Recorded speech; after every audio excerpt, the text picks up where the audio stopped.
my body around hers. And I chanted, "You are not alone. I'm here, keeping you safe. You're safe. You're not alone." I normally don't scream in my sleep. I talk and claw and cry. Striker won't tell me how many times in the night I wake him up with my night terrors. But I knew that when I was living in the safe house, when he first came into my adult Lexi life, it was at least once or twice a night. The only time I screamed out as loudly as Cammy had just done was when I was physically connected in my dream to a flailing, failing, dying gator in desperate need of rescue. That scream had been loud enough that it pulled in the cavalry. And sure enough, "Lynx, it's Reaper in Houston. We're in your house." the call came up the stairs in a voice that would tell any intruder that boded poorly for their health and well-being. Reaper was an ex-SEAL, now Cerberus canine trainer. He and his family lived on the other side of my duplex. His house configuration was the flip of mine, so his master bedroom and Cammy's room shared a wall. Of course he heard. And of course, like me, he sprang awake and into go mode with Houston, his tactically trained service dog extraordinaire by his side. Houston yipped and whined. I knew she wanted to race up the stairs, but Reaper was giving it a minute. Imagine him barging through a door to find me naked and screaming at a spider. Not that that was the kind of person I was. Just a scenario that might occur to him and one that he would want to avoid. I dragged my phone from my pajama bottom pocket.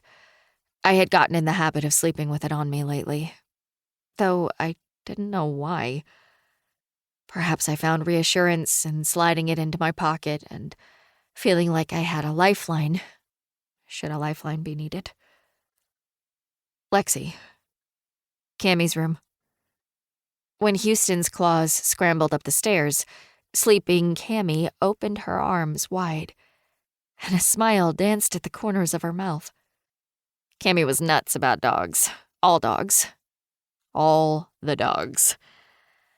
She couldn't get enough dogs.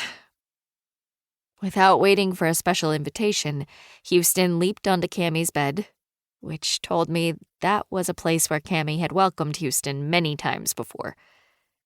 She turned a circle, then collapsed into a yin symbol, pushing backward just a bit so that Cammy curled around her furry back.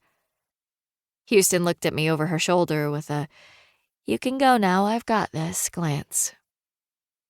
Cammy wrapped an arm around Houston, dragging a sigh of contentment into stuffy nostrils, deeply asleep. I gave Houston a scratch, then climbed out of Cammy's bed, making my way over to Reaper. His brows drew tightly together, not yet ready to release that warrior go mode that I myself had experienced moments before. Patting Reaper's shoulder as I moved past him into the hall, I tipped my ear toward the stairs.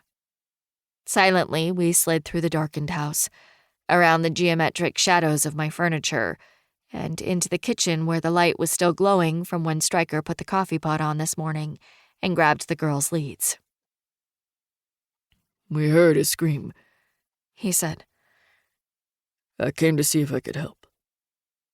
Reaper was wearing a pair of blue gym shorts, and that was it. With tousled hair, he slicked his tongue over what were surely still unbrushed teeth. "Thank you. I'm really grateful." I opened a cabinet. "Can I pour you a cup of coffee?" Without his answering, I pulled 2 mugs from the shelf. "Nightmare." Cammy sprang me from my bed, too, I said, reaching for the pot. "Poor little kid." Reaper dragged a chair from the table and plopped down on the seat. "She's seen entirely too much in her short life. I look at my own kid and I sometimes picture—" "Yet you need to stop that." I walked over to him and set the steaming yellow mug with a smiley face onto a napkin on the table. "Serves no purpose other than making you crazy." I kicked my chair out.